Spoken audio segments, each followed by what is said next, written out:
we got this. How SpongeBob explored existential nihilism. Bro, I can't read, nigga. But it's some shit like that. This video is brought to you by Squarespace. That's nice. When it comes to websites, online stores, etc., there's no place to build a beautiful online presence talking about. At this point, we're on, what, the 5th video, and I don't see it being the last. Because the more I talk about SpongeBob and the closer that I watch it, the more I realize how smart of a show it really is. Beneath each episode, there's a deeper meaning and theme. Is it bad that I didn't watch SpongeBob? They didn't teach you how to read on the farm, nigga. Alright, you got it. You got it.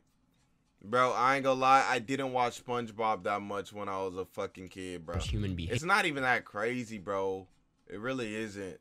Sometimes it isn't that deep, and sometimes it's exploring philosophical ideas in ways more creative than most say something racist so I can report you. When I labeled Squidville as the darkest episode a few months back, a lot of people immediately argued that a different episode actually deserved that spot. That episode being SB-129. And you know what? I agree. SB-129 is one of the most memorable, one of the most creative, one of the darkest, and one of the most ambitious episodes to come out of the show. What is this one? Quick recap. SB-129 is about Squidward trying to get some alone time away from SpongeBob and Patrick and accidentally locking himself in a freezer for over 2,000 years. Nigga, what the fuck? That's just a turn of events, goddamn. Hey, this is SpongeBob for you, though. In the future. He then uses the time travel machine in the future. Huh? I'm confused. No, he's not white. He's not white. To go back to the past, breaks the lever trying to get back to the present, and then voila, he finds himself in, well, nowhere. Many cartoons and movies have explored time travel as a concept because of how many different conflicts you can draw out of it, but none that come to mind have explored what lies outside the linear timeline we move. I5head, you're white. You're right, nigga. Dog. What the fuck? What happens when we aren't in the past, present, or future? SpongeBob not only uses this conflict, but they use it to form a rather nihilistic argument that through this lens, life is meaningless and you shouldn't fight against it. Firstly, I have to address that there's a really fun theory on Reddit by user Deleted that touches on why in this episode Squidward dies and this land of nowhere represents purgatory. I do think this is a solid theory that could make sense, but also doesn't really add up from the lens I'm viewing this episode through. As much as it does make sense for... Imagine 5head peels himself on stream.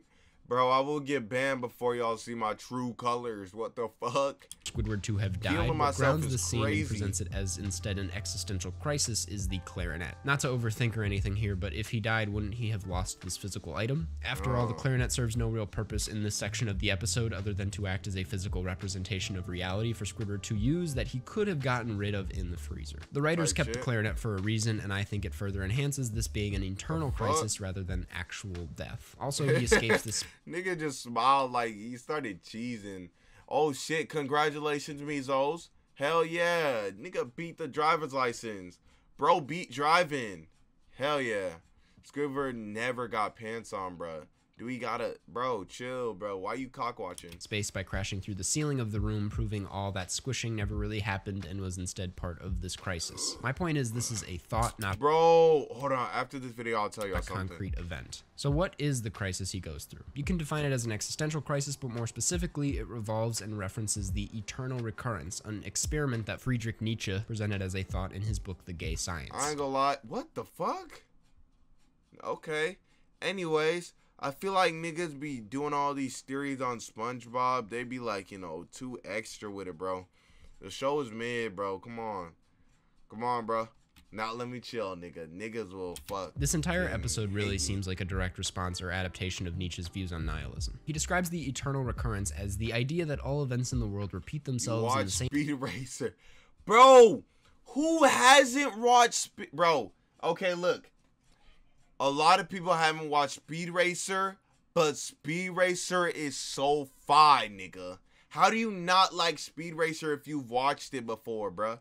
Like, what the fuck? Same sequence through an eternal series of cycles. And that is an idea that is directly referenced in this scene and episode. As nigga said, be fucking for real.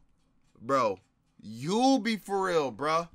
Squidward literally endlessly running to nowhere, and as we see SpongeBob and Patrick consistently holding on to an activity like jellyfishing for more than 2. I ain't gonna lie, I just realized something. The nigga whose name is I'm Afe, you know him? That boy just be lurking in chat, bruh.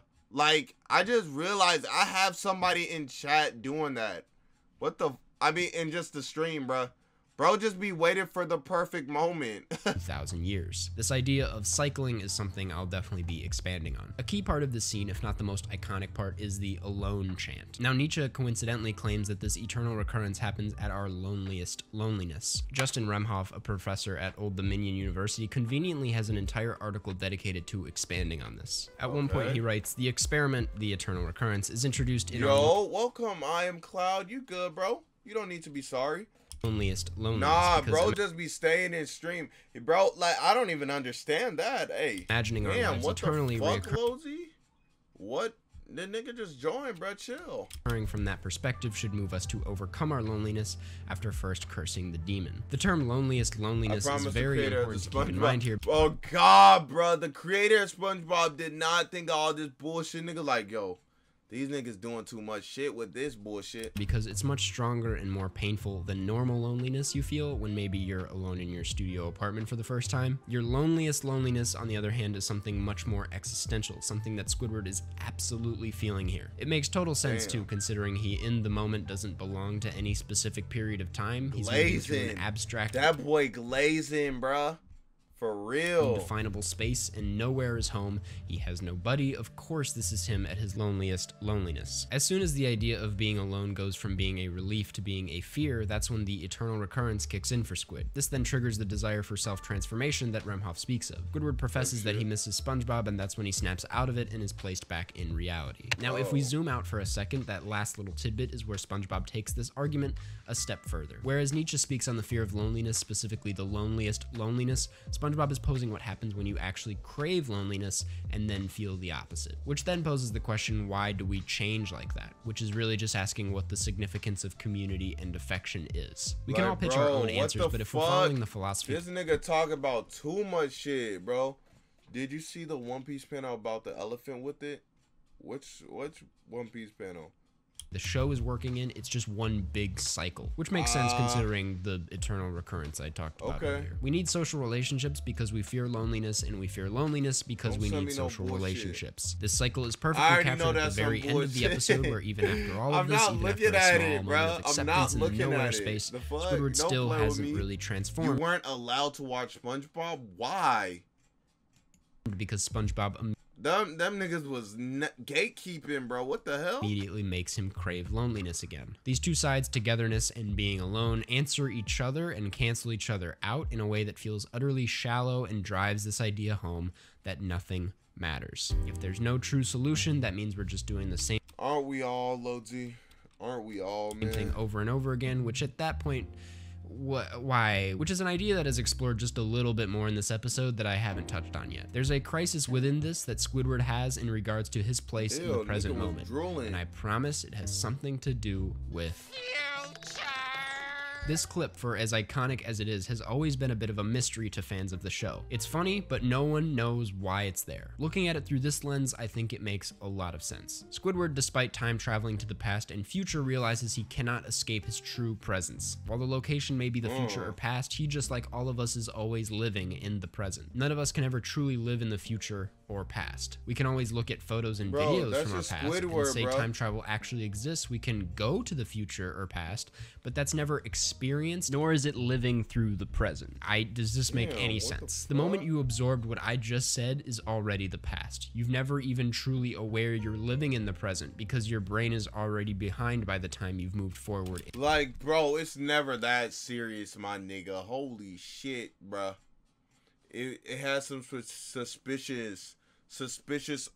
It has some suspicious according to my mom. What suspicious? Like, some suspicious what? Like, things. Oh, I'm tripping. In time. Bro, Which I'm brings a me to bad the crunches. reader. Holy this shit. little moment is Squidward trying to come back to the present, fully aware that he's technically in the future, using his body to recognize his motions. Crunches are just another form of pinching yourself, where you're doing something to make your body immediately react to convince yourself that yes, I am in reality right now. But him saying future painfully as though it's forcefully coming out of him suggests really his mind isn't wants that to deep, convince though. him That, otherwise. like, bro, so with all that being said, he can fuck? wrap his brain around presently living in the past and in the future. It's why he has a better grasp on things in the past after he's used to it. But here, when he ends up nowhere, that's of course when the existential dread kicks in, because who knows where he is and when he's living. As terrifying and aggressively fictional as this is, considering it's a children's cartoon, the fear of not knowing yourself is the most terrifying and truthful realization in the episode. Because Nietzsche argues you don't need to experience the acidic time travel journey Squid undergoes to experience these same fears. He's saying that facts, just be me. Get no hoes. That's literally it, bro. Hey, bro. Sad life, bro. The present moment does not take into consideration one's changes or fate. Alien, were you born in Africa, my nigga? What the fuck? Where were you born? Were you born in America? I don't think so, buddy. Or transformation, aspects that are essential to one's becoming. And if being is becoming, you can never truly understand yourself because you're always living in the present. If you're living in the present, which we all are, it's fundamentally impossible to understand yourself. Nietzsche's solution is to embrace this. But that though.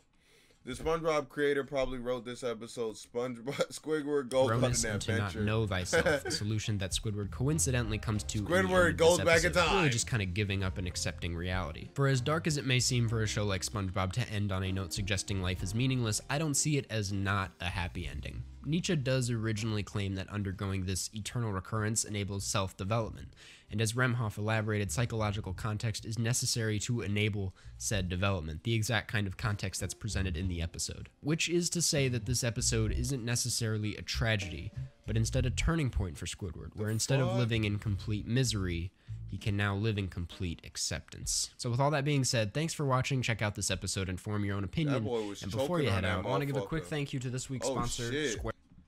I did not expect them to look like that. Well, that nigga in too deep, bruh. Nigga talking about goddamn existential crises and shit in SpongeBob, bro. What the fuck?